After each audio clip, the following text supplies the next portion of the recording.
Alright. Welcome to another one about my Stump's World of Tanks Xbox Console 1 360 replays. Xbox Console 1? I hope. Console Xbox 1. Yeah, whatever. We're on Northwest. We're in the T29. Not platooned up or anything. We're flying solo. Or actually, we're not flying. We're rolling solo. We're click-it-clacking solo. You know, I miss the days where you could hear the tracks going. I wish they'd bring that back, Wargaming. Bring the track sound back. We need a movement. Bring track sound back. Bring track sound back.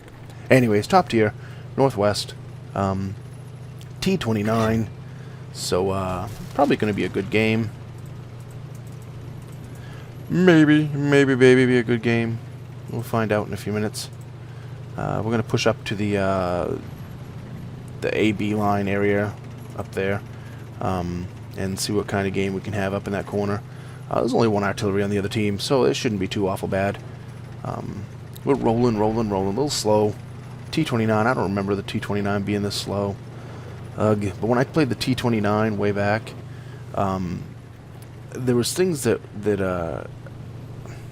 I could be wrong, but when the game, I played the T29, went through it before the game was on the 1, and it seems to me that once it got on the 1, even on the 360 version, once it was released on the 1, things were a little different.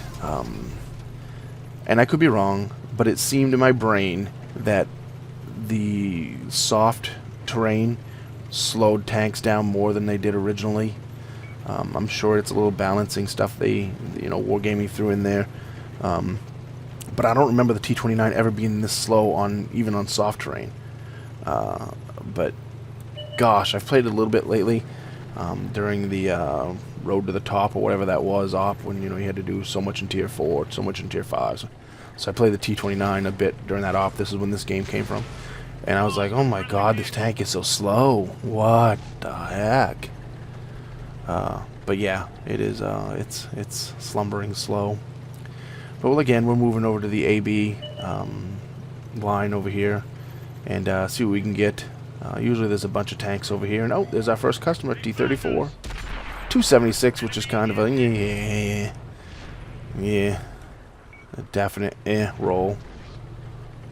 I mean, yeah, it's not like the bottom basement roll, but it's definitely not a good roll either. We're gonna push up. Again, there's one artillery, so I'm gonna try to get over here a little bit, where I can stay a little bit behind this rock wall. But we're gonna see if we can put one into the Firefly, and of course, 254 finishes him off. So we put one into him, finished his game. He's back in the garage. T29 sticking his nose out. Oh, if I was reloaded, you would have been bit. You'd have been bit by my T29's gun, buddy. But don't worry about that. I'll get back to you in a few minutes. We aren't done yet. So waiting for one of them to come out. My teammate up there is, I think he's too high, and if he backs up a little bit, they will have to come out. And you'll see me, I'll say, fall back. Not because I think he's in danger of getting killed, but I just want him to know that he's got cover fire if he falls back a little bit. If he falls back, they'll have to come forward more, but he decides not to, so screw it. I'm going to take a shot at one of these guys down here. 286 out of a Sherman, and again, the tank does well over 300, but we get nothing, just 200 rolls constantly, 270, 260, 280. And I know, like I said, it's not a horrible low roll, but 334 right there. That's a little bit better. T29. Now you see I'm going to pull my front up, cover my front plate as much as possible, and take a 359 out of him there. That's a couple better rolls. And you see I'm trying to hide as much as my front of my turret tank as possible. And he's getting whittled down, and I finish him off with 259. So like I said, our meeting would not be finished, brother. My T29, stronger tank than your T29. Churchill down there, I should have let this go a second sooner. I'll blame it on lag. Old man lag. My brain lagging, my finger lagging behind my brain. Or how about my brain lagging behind my eyes? Or how about my finger lagging behind my brain, which was lagging behind my eyes? It was definite lag. Second T29. And, buddy, yeah. Take a 355 out of you. Get a little bit of damage from the artillery. I'm going to say fall back right there because I think we should boot, scoot, and boogie back towards base because we have no one over there. And they are near our base. They are near our base. Let them know that I'm on my way. And of course the two guys that were with me up there, they continue to go towards the flag. Which means y'all know what's going to happen here. They're going to be idiots and jump on the flag and, you know, it's just ugh. It ends up being, I don't know, we outnumber them 2-to-1 tank or something, you know what I mean? It's like, and the last two tanks, the tanks are up near our base and they just keep on capping. It's just pathetic. Take a 320 out of the IS-2. My tracks eat his shot. Yay. Don't back up, brother.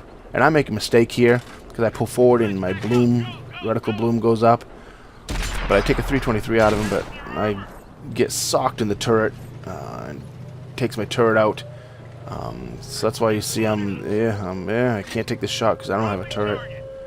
But I did not want to use a repair kit. So I've got repair skills and everything else on this tank. This is one that I keep an okay crew in. So I knew it would be repaired relatively quick. I mean, you know, it's not like a bottom basement crew where it takes, a minute and a half for your turret to get fixed. So we've got the medium there that I was saying fall back originally there, sitting on their cap. And you see all them tanks, the heavies, they're all going that way. No, don't come back and defend the base. Just let us two do that. And there's two of them on the cap.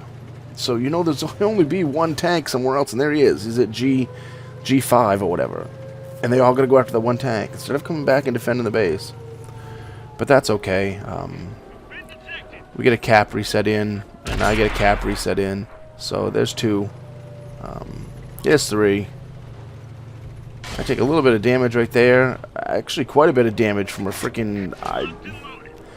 It couldn't have been the Churchill that hit me. It had to be it must be the big gun in the T1 Heavy, because I think he did close to 300 damage. Not that I'm gonna go back and look, but whatever. Churchill's left right there. We finish him off. Kaputs. He's out of the game, and there's only a couple tanks left, and they cap out because three idiots are three idiots. Having an okay game, and you get three idiots jump on the cap because they've got nothing better to do but to be jabronis. 3,400 damage, 390 block, 288 assisted, second class mastery badge, high caliber. It would have been a better game if the idiots got off the cap. I'm not going to get into a big spiel about it. End up at the top of the list with 1416 for base XP, 4 kills, 3407 for damage dealt. But look at the rest of my team. Only one other tank was over 1,000. No, two other tanks, excuse me. And the rest of them, 0, 118, 511, 309, 178, 174, 394, 435, 270, 336. Just a complete maroon team. Complete maroons. And there's that 3002D with 75 cap points. Elite scout. You're an elite scout. You'll see me. I'll send my typical message here. Here we go. And nah, I'm not gonna. Yes, I did. Sent him the plum dumb. I cut it out of the video, so. But yeah, I can't stand people like that anymore. It really eats me. 274 to the T1 Heavy. 276 to the T34. Destroyed the Firefly with 254. Churchill took him out of the game with 341. The Sherman just took him out, 2 shots for 312. T29, 3 shots for 952, took him out of the game. IS-2, 2 shots for 643. And T29, 1 shot for 355. So yeah, it was an okay game. Nothing to write home about, but it was alright. 14 shots fired, 13 hits and 13 penetrations. 3,400 damage dealt, 288 assist. So, you're 3,600 plus damage and combined. Not bad. Especially when you see the rest of the team there. Like I said, we had one other tank, had 19, and another had 1,200. But then everything else was below 1,000. I mean, you have 1, 2, 3, 4, 5. Well, so 1, 2, 3, 4, 5, 6, 7, 8, 9 tanks below 500. And then, what, 4 over 500 but below 900? Just a complete jabroni team. But, you know, we ended up pulling the win off, and hey, a win's a win, right? Just wish the idiots hadn't capped. But what do you can expect with players like that? You look at the scores, you look at the damage dealt, and you know they're going to be idiots at cap early. So, you know, any of you people watching this, don't be them people. It's not worth it. You don't get anything. You get better scores and everything by doing damage. As usual, comment or subscribe, thumbs up, thumbs down. Tell me what I did right, tell me what I did wrong. Remember, when you're on that battlefield, don't be a jabroni. Shoot the red ones.